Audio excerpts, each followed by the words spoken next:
नमस्कार। विद्यार्थी कीर्तन मंडल सुनाता के प्रिय विद्यार्थी मित्र छोटू, प्रिंस, मनीष, उमेश, इनकी ओर से प्रिय विद्यार्थी मित्रों की ओर से समस्त विद्यार्थी मित्रों का आज़ाद हमारे 108 चैनल में हार्दिक स्वागत है, अभिनंदन है, वंदन है। तो लीजिए, ब्राह्मण और ब्राह्मणवाद की जो मैंने कल बताई थी कि क्या पहचान है, क्या अंतर है, उसी के अंतर्गत फिर ये दूसरा भाग दे रहे हैं। इसमें कुछ दूसरी बात लिखेंगे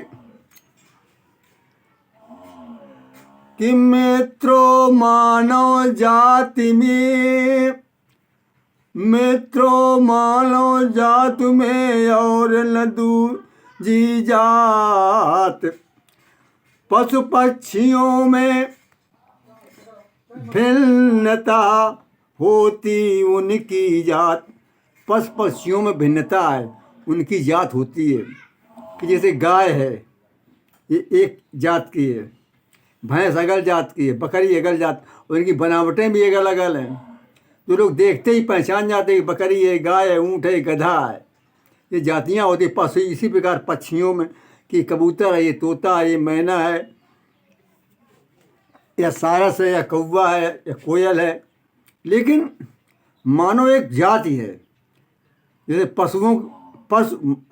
पक्षी, मानव, कीट पतंगे, तो मानव एक जात है। मानव की कोई जात, ये जो कहते हैं कि ब्राह्मण, क्षत्रिय, वैश्य, शूद्र समाज की रचना के लिए ये वर्ण बना दिए। और जो जातियाँ जो कहते हैं कुमार, लुहार, धोबी, धानु, खटिक, बोरिया, ये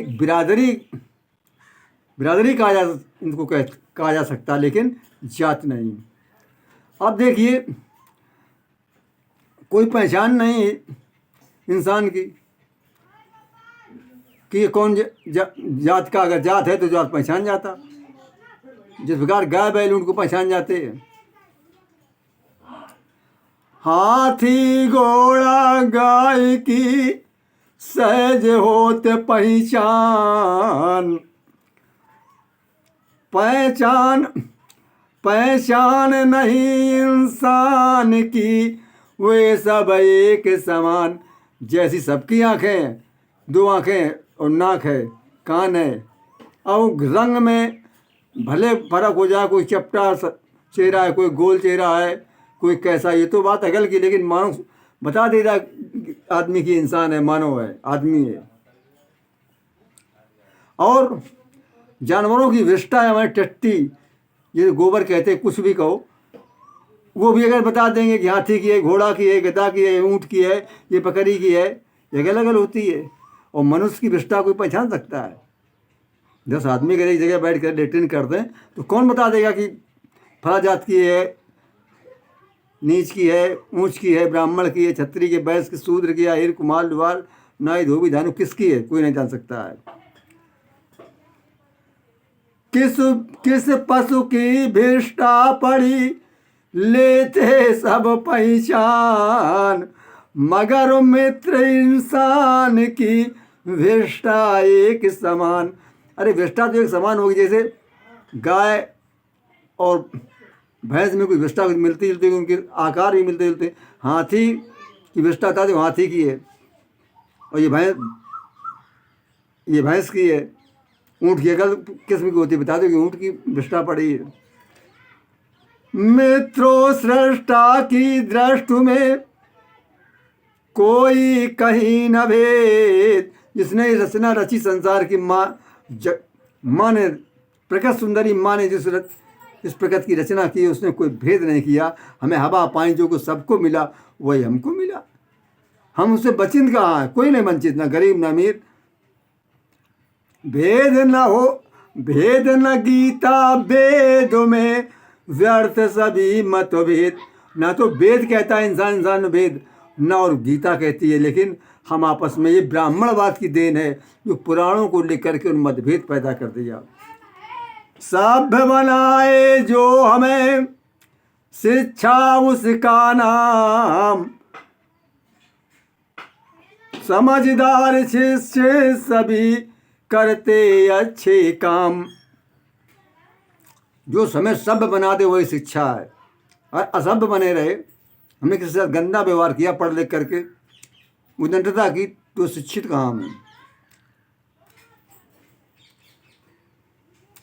अरे ब्राह्मण को मत निंदिए, और ब्राह्मण को मत निंदिए, निंदित ब्राह्मणवाद। ब्राह्मण की निंदा मत करो, निंदित कर्म तो करता है ब्राह्मणवाद, उसकी निंदा करो ब्राह्मणवाद की। ब्राह्मण को सम्मान दो, आप अमर आजाद। ब्राह्मण को सम्मान दो। सचे ब्राह्मणवाद ने भेदभाव के ग्रंथ, और रजे ब्राह्मणवाद ने भेदभाव के ग्रंथ, इसीलिए पैदा हुए कई मजहबी पंथ। अगर भेदभाव न किया होता ब्राह्मणों ने इन पुराणों में, तो मजहबी पंथ जो आज इस्लाम, सिख, ईसाई, बौद्ध, जैन, ये कोई भी मजहब नहीं होता, क्योंकि उनके लिए इस हिंदू धर्म ने उनके लिए दरवाजे बंद कर दिए और उनका अपमान करने लगे।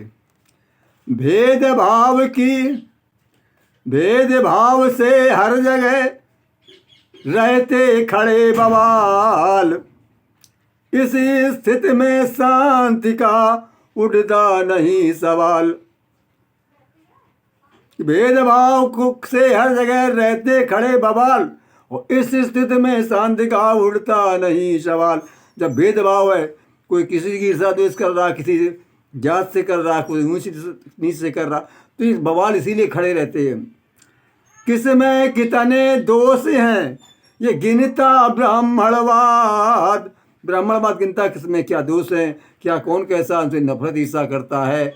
और देखे अपने दोष को, आप अमर आजाद। देखो अपने दोष को, आप अमर आजाद। केवल अपनी चीज पर कर लेना संतोष, केवल अपनी चीज पर कर लेना संतोष। ब्राह्मण के लक्षण यही देखे अपने दोष, सचमुच में पाखंड पर टिका ब्राह्मणवाद। रंगे उसी पाखंड में आप अमर आजाद। पाखंड की नींव पर टिका ब्राह्मणवाद, और रंगे उसी रंग में आप अमर आजाद। हम लोगों को भी उसने फांस दिया तो रंगना पड़ा। ब्राह्मण सुलझाता है मगर, हाँ ब्राह्मण सुलझाता मगर उलझाता ब्राह्मणवाद। उलझाने से में आप भी जुटे अमर आजाद। भरा ब्राह्मणवाद में स्वार्थी और अभिमान, मगर ब्राह्मण देव में दया धर्म ईमान। त्रेता में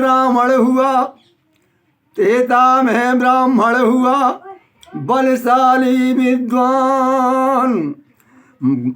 दोष दशा मात्र दोष उसका यही था भारी अभिमान। त्रेता में ब्राह्मण हुआ बलशाली विद्वान, मात्र दोष उसका यही था उसमें अभिमान। उसमें अभिमान था केवल। और बलशाली के सामने जीत गए श्री राम। रावण में हुआ महाघोर संग्राम, बलशाली के सामने जीत गए श्री राम। बंधु विभीषण की वजह हुई, बंधु विभीषण की वजह गया दशानन हार। कभी न फूटो बंधु से मेरा यही विचार। अगर विभीषण न फूटता तो श्री राम कभी भी रावण को पराजित नहीं कर सकते थे। इसलिए मेरा मत यही है कि ये अपने भाई से कभी नहीं फूटना चाहिए। छोटू प्रिंस उमेश अब, हाँ छोटू प्रिंस उमेश अब, छोटू प्रिंस उमेश की मात्र यही फरियाद, फूट बुरी संसार में मत फूटो आजाद। छोटू प्रिंस उमेश की फरियाद है हम सभी लोगों से, इस संसार में फूट बहुत बुरी है, इसलिए आजाद मत फूटो, मिलकर रहो। बूढ़ नया बजू में अगर, बूढ़ नया बजू में अगर होती मित्र उमेश, सोने की चिड़िया कभी जाती नहीं विदेश। सोने की चिड़िया के विदेश नहीं जाती अगर आपस में फूट ना होती। इसके आगे हम कल और देंगे आपको इसी कड़ी में। नमस्कार।